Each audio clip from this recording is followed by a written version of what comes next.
The Jews, listen, in many ways, the Jews have it figured out, and we have to emulate them. This is one of the biggest anti-Jewish voices on the internet saying, in many ways, the Jews have it figured out. Wow.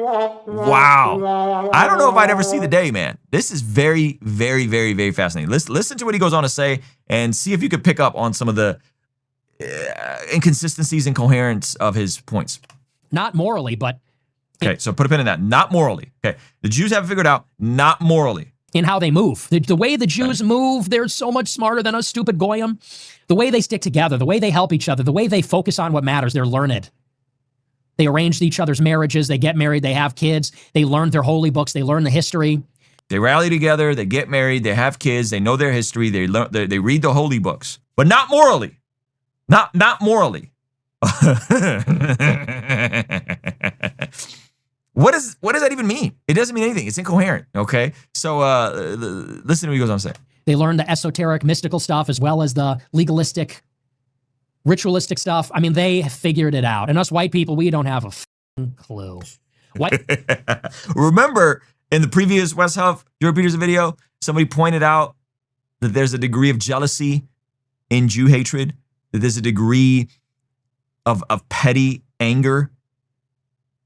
This is a video I remember someone sent me, and it was an old video, and it was asking the Jew question, and it was basically saying, if people being more successful than you makes you angry, the issue is with you. If people being more successful than you makes you inspired, that means that you're actually the type of person that's going to help usher in goodness, beauty, and yourself be successful in this life. Considering tragedy doesn't strike, you don't get struck by lightning, cancer doesn't come knocking on your door. Generally speaking, proverb principles, not promises, right? The bottom of it is that he's acknowledging that they have a lot of it figured out. Why? Now, I've said this earlier. I've said this in other videos.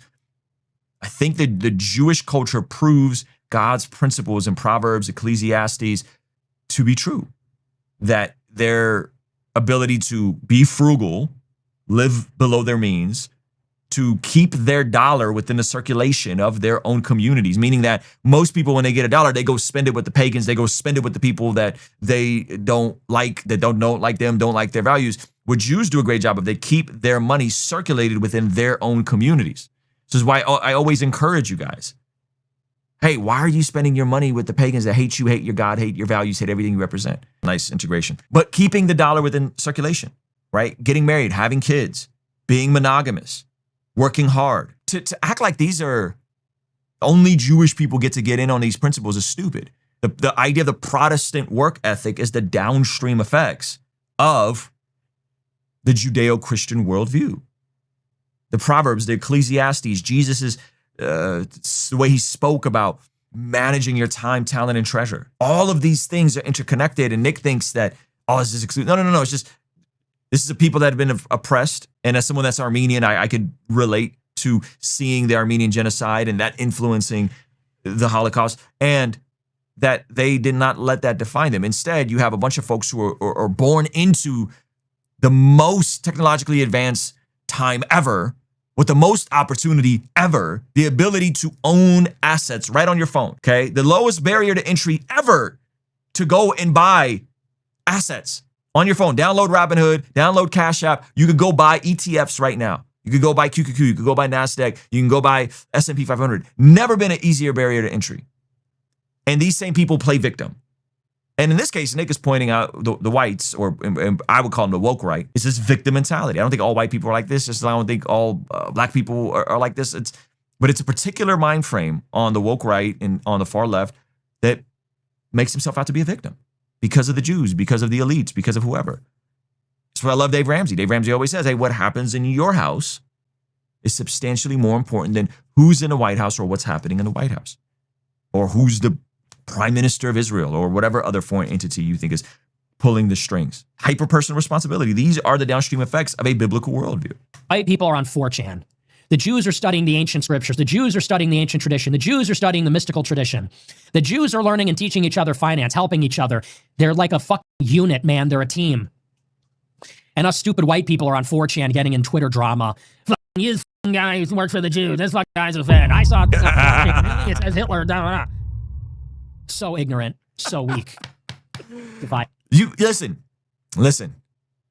I think Nick is waking up. Maybe. I think Nick is maybe seeing the monster that he's made, or at least what he's played into. That could be a good thing. But I think Nick needs to take ownership that you help make this, bro. You help usher in this victim white man mentality. You ushered this in. Never a time like this to be alive. Our grandparents would have died to be born and raised and citizens in America. And you got all these white disenfranchised, quote unquote, men who play victim. Now, is there at times systems that can bring harm to young white men or black people or whatever? Yeah, sure, yes. But that doesn't negate the ability to control the controllables, right? And one thing you also can't take away from Nick is he is funny. As much as I begrudgingly say that, he is funny when he's painting this, which is, by the way, the same thing I've been telling you guys for years now.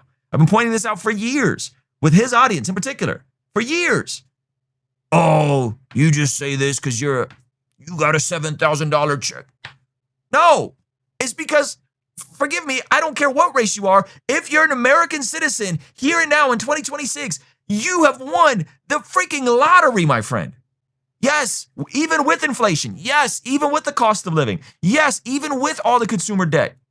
You won the lottery. There's no need for you to be a victim. So ignorant, so weak. Thanks, man. I've been saying this to you guys for years. Finally. Divided. We need to, in some ways, I don't think we'll ever be able to be like the Jews. We have to be like Rome. I'm beginning to think that like the Jews can operate a certain way that we cannot. So we have to be different. We maybe need a Roman mentality, which is maybe like embracing contradictions, universal ideologies that can marshal. I can't beat them, and I don't want to join them, so I'm going to embrace contradictions. I'm going to have an incoherent worldview. That's what embracing contradictions is, right? And he's attributing this to the Romans, the Greco-Roman culture, which they've contributed to the Western canon of values as well.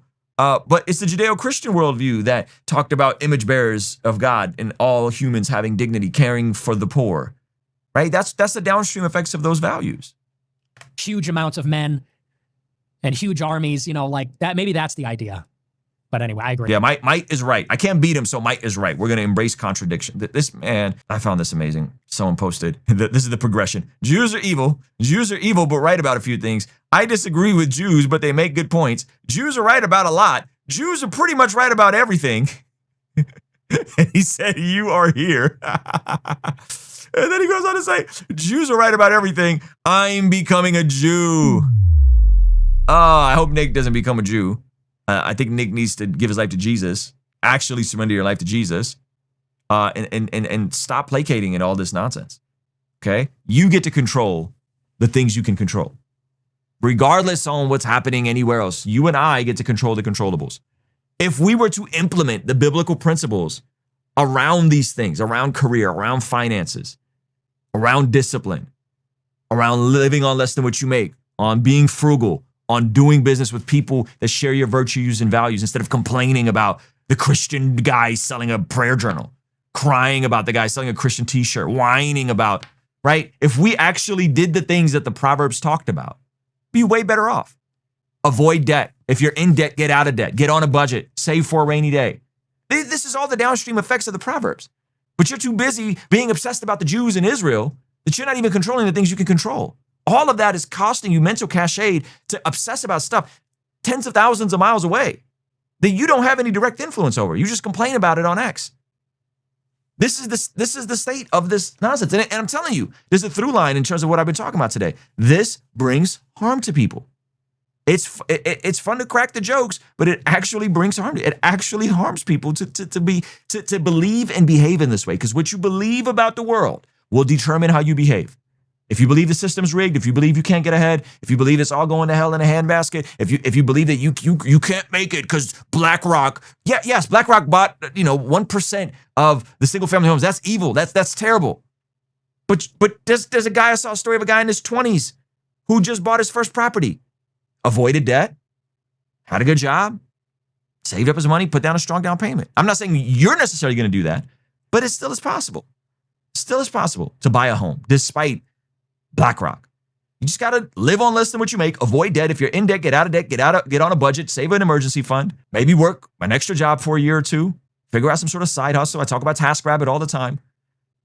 You know, TaskRabbit, you can go on there, you can start someone that, hey, man, I need someone to assemble IKEA furniture, and then work your way up to becoming someone that paints, and work your way up to becoming someone that's a handyman.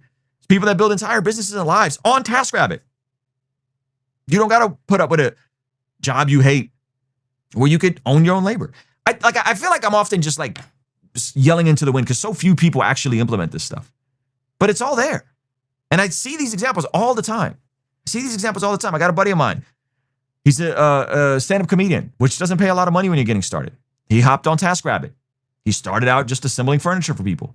Then he started to learn to paint and do other stuff. Now he's making 10 grand a month on TaskRabbit. He's the highest rated painter in his region. He does TaskRabbit a couple days a week. He pursues his stand-up comedy dreams at night. Listen, I don't. All right. I'm just going to get frustrated if I keep talking about this. All right. Let me know what you guys think about this. I'll see you on the next one. Peace.